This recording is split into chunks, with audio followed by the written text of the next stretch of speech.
Doha Qatar येथे झालेल्या आशियाई सिलंबम स्पर्धेमध्ये महाराष्ट्रातील खेळाडूंची चमकदार कामगिरी. 27 ते 29 डिसेंबर 2024 दरम्यान दोहा कतार येथे झालेल्या आशियाई सिलंबम स्पर्धेमध्ये महाराष्ट्रातील खेळाडू सहभागी झाले होते. या स्पर्धांमध्ये आशिया खंडातील Malaysia, Dubai, Bharat, Sri Lanka, Singapore, Bangladesh, Qatar, Saudi Arabia या देशातील खेळाडू सहभागी झाले होते.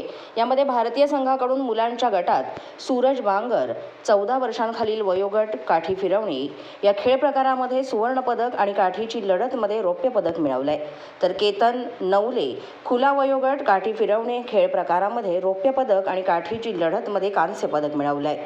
मुलींच्या गटात रिद्धिका पाटील 12 वर्षांखालील वयोगट काठी फिरवणे खेळ प्रकारामध्ये रौप्य पदक आणि काठीची लढतमध्ये रौप्य पदक मिळवलंय. श्रेया दंडे 18 वर्षांखालील वयोगट काठी फिरवणे खेळ प्रकारामध्ये रौप्य पदक आणि काठीची लढतमध्ये रौप्य पदक मिळवलंय.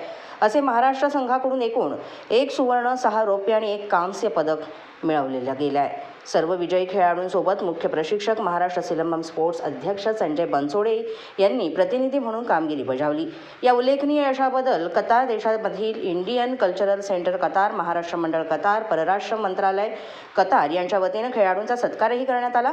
इंडियन कल्चरल सेंटरचे अध्यक्ष मणिकांतन AP, महाराष्ट्र मंडळ कतारचे अध्यक्ष राकेश वाघ, उपाध्यक्षा रचना चौधरी, सल्लागार चिराग घोष, सदस्य सिद्धेश झेंडे, विद्या मोगरे यांनी त्यांच्या कतार येथील कार्यालयात खेळाडूंचा सत्कार समारंभ आयोजित केला आणि त्यांचं अभिनंदन केलं.